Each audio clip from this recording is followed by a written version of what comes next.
2-3 ದಿವಸಗಳಿಂದ ಸಾಮಾಜಿಕ ಜಾಲತಾಣ ಮತ್ತು ಟಿವಿ ಮಾಧ್ಯಮದ ಮುಖಾಂತರ ಕಲಬುರಗಿ ಉಸ್ತುವಾರಿ ಮಿನಿಸ್ಟರ್ ಆದಂತ ಮಾನ್ಯ ಪ್ರಿಯಾಂಕ ಖರ್ಗೆ ಅವರ ಕೆಲವೊಂದು ಸ್ಟೇಟ್ಮೆಂಟ್ಗಳನ್ನ ನಾನು ನೋಡ್ತಾ ಇದ್ದೆ. ಅದಕ್ಕೆ ಏನ್ ಬಿಡಪ್ಪ ಈ ಮನುಷ್ಯನ ಬದ್ದಲ್ಲಿ ಏನ್ ಪ್ರತಿಕ್ರಿಯೆ ಕೊಡೋದು ಅಂತ ಅನ್ಕೊಂಡ್ಬಿಟ್ಟು ನಾನೇನು ಕೊಟ್ಟಿರಲಿಲ್ಲ. ಆದರೆ ಇವತ್ತು ಅವರ ಒಂದು ಪ್ರತಿಕ್ರಿಯೆ ಮಾಧ್ಯಮದ ಮುಖಾಂತರ ಮಾಧ್ಯಮದ ಅಣ್ಣಂದ್ರಿಗೆ ಒಂದು ಪ್ರತಿಕ್ರಿಯೆ ಕೊಡ್ತಾರೆ.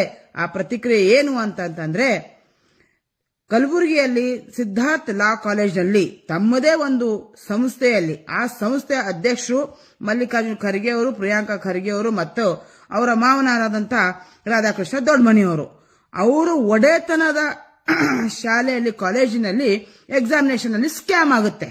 ಆ ಒಂದು ವಿಷಯಕ್ಕೆ ಸಂಬಂಧಪಟ್ಟಂಗೆ ಮಾಧ್ಯಮದವರು ಒಂದು ಪ್ರಶ್ನೆಯನ್ನ ಮಾನ್ಯ ಪ್ರಿಯಾಂಕಾ ಖರ್ಗೆ ಅವರಿಗೆ ಕೇಳಿದಾಗ ಅವರು ಏನು ಉತ್ತರ ಕೊಡ್ತಾರ ಅಂತಂದ್ರೆ, ನಾನೇನು ಬಿಜೆಪಿ ಅವರಿಗೆ ನನ್ನ ವಿಷಯವಾಗಿ ನಾನು ಯಾವ ತರ ಅಂತ ಅವ್ರೇನು ಉತ್ತರ ಕೊಡೋದೇನೋ ಅವಶ್ಯಕತೆ ಇಲ್ಲ.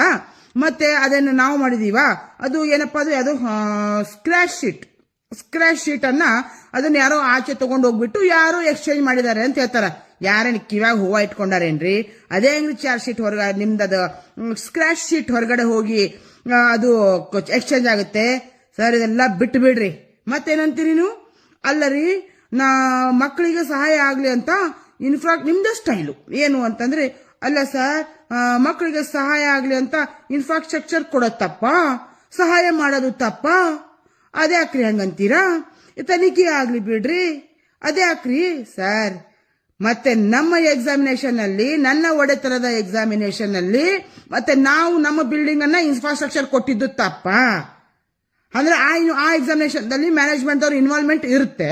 ಮತ್ತೆ ನಿಮ್ಮ ಶಾಲೆಯಲ್ಲಿ ನಿಮ್ಮ ಒಡೆತನದ ಕಾಲೇಜಿನಲ್ಲಿ ಎಕ್ಸಾಮಿನೇಷನ್ ಆದ್ರೆ ಮ್ಯಾನೇಜ್ಮೆಂಟ್ ಅವ್ರು ಇರಂಗಿಲ್ಲ. ಯಾಕೆ ನಿಮ್ಗೊಂದು ನ್ಯಾಯ ಮತ್ತೊಬ್ಬರಿಗೊಂದು ನ್ಯಾಯನಾ ಸರ್? ಇವೆಲ್ಲ ಬಿಟ್ಬಿಡ್ರಿ, ಇವೆಲ್ಲ ಯಾರಿಗಾರ ಕತಿ ಹೇಳ್ರಿ. ನೀವು ಮಾಡಿದ್ರೆ ತಪ್ಪಾಗಲ್ಲ, ಅಲ್ಲಿ ಕಾನೂನು ಮತ್ತೆ ವ್ಯವಸ್ಥೆ ಅದೇನು ಇರೋದಿಲ್ಲ. ಮತ್ತೊಬ್ರೇನಾದ್ರೂ ಮಾಡಿದ್ರೆ ಕಾನೂನು ವ್ಯವಸ್ಥೆ, ಬುದ್ಧ ಬಸವ ಅಂಬೇಡ್ಕರ್ ಸಂಸ್ಥೆ ವಿಚಾರ ಇದೆಲ್ಲ ಬರುತ್ತೆ. ಏನ್ರಿ ತಾವು ಪ್ರೆಸ್ ಮೀಟ್ ಅಲ್ಲಿ ನೆನಪಿದೆಯಾ ನಿಮ್ಗೆ? ಪ್ರಿಯಾಂಕಾ ಖರ್ಗೆ ಅವರೇ ಏನ್ ಪ್ರೆಸ್ ಮೀಟ್ ಮಾಡ್ತಿದ್ರಿ? ಎಲ್ಲಿ ಗುಲ್ಬರ್ಗಾದಲ್ಲಿ ಕುಣಿದು ಏನ್ ಮಾತಾಡ್ತಿದ್ರಿ? ನಿಮ್ದೇ ಸ್ಟೈಲ್ ಏನು ಅಂತಂದ್ರೆ, ಬಿಜೆಪಿ ಅವರಿಗೆ ನೈತಿಕತೆ ಇದೆಯಾ? ಉತ್ತರ ಕೊಡ್ತಾರಾ? ಯಾಕ್ರಿ ಹೋಮ್ ಮಿನಿಸ್ಟರ್ ಅವರು PSI ಸ್ಕ್ಯಾಮ್ ನಲ್ಲಿ ಇಷ್ಟೆಲ್ಲ ದುಡ್ಡು ಯಾರು ಮಾಡ್ಕೊಂಡ್ರಿ? ಎಲ್ರಿ ಯಡಿಯೂರಪ್ಪನವ್ರೆ? ಯಡಿಯೂರಪ್ಪನವ್ರ ಪಾಲಿದೆಯಾ ಅಥವಾ ಏನು ಹೋಮ್ ಮಿನಿಸ್ಟರ್ ಪಾಲಿದೆಯಾ? ಅಲ್ಲ ರೀ, ನಿಮ್ಮದೇ ಕಾರ್ಯಕರ್ತರ ಮನೆಗೆ ಹೋಮ್ ಮಿನಿಸ್ಟರ್ ಹೋಗ್ಬಿಟ್ಟು ಕಾಜು ಕಿಶ್ಮಿಶ್ ತಿಂದ್ರಲ್ಲ ರೀ ಸರ್. ನಮ್ಮ ಮನೆಗೆ ಬಂದವ್ರಿಗೆ ನಾವು ತಿನ್ಸೋದ್ ಕಾಜು ಕಿಶ್ಮಿಶೆ. ಮಂದಿ ತರ ಯಾರಾದ್ರೂ ಮನೆಗೆ ಬಂದ್ರೆ ಚೇರ್ನು ಇಲ್ದೇ ಇರೋಂತ ಸಂಸ್ಕೃತಿ ನಂಬಲ್ಲಿ ಇಲ್ಲ. ಹೀಗಾಗಿ ದಯಮಾಡಿ ಇವತ್ತಿನ ದಿವಸ ನಾನು ಕೂಡ ನಿಮ್ಮದೇ ಸ್ಟೈಲ್ ಅಲ್ಲಿ ನಾನು ಕೂಡ ಕೇಳ್ತೇನೆ ಸರ್, ನಿಮಗೆ ನೈತಿಕತೆ ಇದೆಯಾ ಬಿಜೆಪಿ ಬಗ್ಗೆ ಮಾತಾಡ್ಲಿಕ್ಕೆ? ನಿಮಗೆ ನೈತಿಕತೆ ಇದೆಯಾ ದಿವ್ಯಾ ಹಾಗರ್ಗಿ ಅವ್ರ ಬದಲ್ ಮಾತನಾಡ್ಲಿಕ್ಕೆ? ನಿಮಗೆ ನೈತಿಕತೆ ಇದೆಯಾ ಹೋಮ್ ಮಿನಿಸ್ಟರ್ ಬದಲ್ ಮಾತಾಡ್ಲಿಕ್ಕೆ?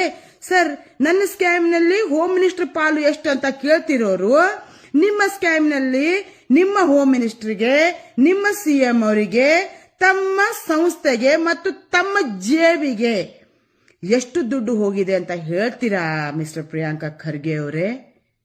ಸರ್, ಇದನ್ನೆಲ್ಲ ಬಿಟ್ಬಿಡ್ರಿ. ನಿಮ್ಮ ವಿರುದ್ಧ ಮಾತನಾಡೋರ್ಗೆ ಏನ್ ಮಾಡ್ತೀರಿ ನೀವು? ಸುಳ್ಳು ಕೇಸ್ ಹಾಕ್ಸೋದು, ಜೈಲಿಗೆ ಅಟ್ಸೋದು, ಮನೆಯಲ್ಲಿ ಕೂತ್ಕೊಂಡು ಸುಮ್ಮನೆ ನಮ್ದೆ ಅಂತ ಏನೋ ಎಂಟರ್ಟೈನ್ಮೆಂಟ್ ಮಾಡಿದ್ರೆ ಅಲ್ಲಿ ಹೋಗಿ ರೇಡ್ ಹಾಕ್ಸೋದು. ಸರ್, ನೀವೇನಂತೀರಿ?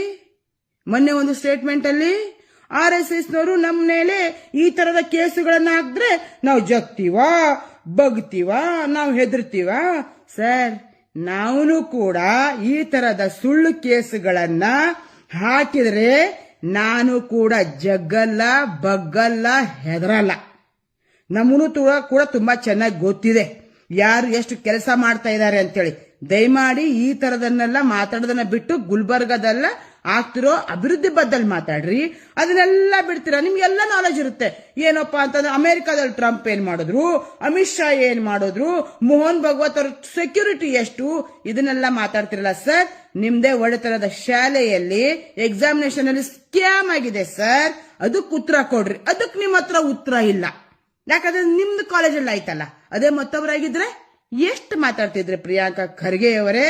ಅದಕ್ಕೆ ದಯಮಾಡಿ ಇದನ್ನೆಲ್ಲ ಬಿಡ್ರಿ. ನಾವು ಕೂಡ ತಮ್ಮ ಈ ತರದ ಕೇಸ್ಗಳಿಗೆ, ಸುಳ್ಳು ಕೇಸ್ಗಳಿಗೆ ನಾವು ಜಗ್ಗಲ್ಲ, ಬಗ್ಗಲ್ಲ, ಹೆದರಲ್ಲ. ನಾನು ಮೊದ್ಲಾದ್ರೂ ಹೇಳಿದೀನಿ, ಈಗಾದ್ರೂ ಹೇಳ್ತಾ ಇದ್ದೀನಿ, ಪ್ರಿಯಾಂಕಾ ಖರ್ಗೆ ಅವರೇ, ನಿಮ್ಮ ಎಷ್ಟೇ ಸುಳ್ಳು ಕೇಸುಗಳನ್ನ ಹಾಕ್ರಿ, ನೀವ್ ಎಷ್ಟೇ ನನ್ನ ಮನೆ ರೇಡ್ ಹಾಕ್ಸಿಸ್ರಿ, ನೀವೇನ್ ಮಾಡಿದ್ರು ನಾನ್ ಹೆದ್ರು ಹೆಣ್ಮಗಳಲ್ಲ. ನಾನು ಮೊದ್ಲಾದ್ರೂ ಹೇಳಿದೀನಿ, ಈಗಾದ್ರೂ ಹೇಳ್ತಾ ಇದ್ದೀನಿ, ಇನ್ನು ಮುಂದೆ ಏನಾದ್ರೂ ನೀವು ನಮ್ಮ ಮೇಲೆ ಸುಳ್ಳು ಕೇಸುಗಳನ್ನ ಹಾಕಿ ನನ್ನ ಮನೆಗಾಗ್ಲಿ, ನನ್ನ ಮನೆತನಕ್ಕಾಗ್ಲಿ, ನನ್ನ ಫ್ಯಾಮಿಲಿಗೆ ಏನಾದ್ರೂ ಹೆಚ್ಚು ಕಮ್ಮಿ ಆಯ್ತು ಅಂತಂದ್ರೆ ನೇರವಾಗಿ ನೀವು ಮತ್ತೆ ನಿಮ್ಮ ಸರ್ಕಾರ ಕಾರಣ ಆಗುತ್ತೆ ಅನ್ನೋ ಮಾತನ್ನು ಕೂಡ ಈ ಸಂದರ್ಭದಲ್ಲಿ ಹೇಳ್ತಾ, ಈ ಒಂದು ತಮ್ಮ ಒಡೆತನದ ಶಾಲೆಯಲ್ಲಿ ಆಗಿರಂತಹ ಏನು ಸ್ಕ್ಯಾಮ್ ಇದೆ, ಆ ಸ್ಕ್ಯಾಮ್ ವಿಷಯವಾಗಿ ನಾನು ಕಂಪ್ಲೇಂಟ್ ಅನ್ನ ಕೊಡ್ತೇನೆ. ಇಮ್ಮಿಡಿಯೇಟ್ ಆಗಿ ಅಲ್ಲಿ ಆಡಳಿತ ಮಂಡಳಿಯವರ ಮೇಲೆ FIR ಆಗ್ಬೇಕು. ಆಗ್ಲಿಲ್ಲ ಅಂತಂತಂದ್ರೆ ನಾನು ಕಲಬುರಗಿ ಕಮಿಷನರ್ಗೆ ಅಪ್ಲಿಕೇಶನ್ ಕೊಟ್ಟಿರ್ತೇನೆ. 1 ವಾರಗಳಲ್ಲಿ ಅವ್ರೇನಾದ್ರೂ ಅದನ್ನ FIR ಮಾಡಲಿಲ್ಲ ಅಂತಂದ್ರೆ ನಾನು ಈ ಕಮಿಷನರ್ ಆಫೀಸ್ ಎದುರುಗಡೆ ಉಪವಾಸ ಸತ್ಯಾಗ್ರಹವನ್ನ ಕೂಡಬೇಕಾಗುತ್ತೆ. ಆಮೇಲೆ ಅಲ್ಲಿ ನನಗೆ ಏನಾದ್ರು ಹೆಚ್ಚು ಕಮ್ಮಿ ಆಯ್ತು ಅಂತಂದ್ರೆ ನೇರವಾಗಿ ಅದಕ್ಕೆ ಪ್ರಿಯಾಂಕಾ ಖರ್ಗೆ ಮತ್ತು ಪೊಲೀಸ್ ಕಮಿಷನರ್ ಅವರೇ ಕಾರಣ ಆಗ್ತಾರೆ ಅಂತ ಅನ್ನೋ ಒಂದು ವಿಷಯವನ್ನ ಈ ಒಂದು ವಿಡಿಯೋ ಮುಖಾಂತರ ಹೇಳ್ತಾ ಇದ್ದೇನೆ. ನಮಸ್ಕಾರ. ಜೈ ಹಿಂದ್, ಜೈ ಕರ್ನಾಟಕ.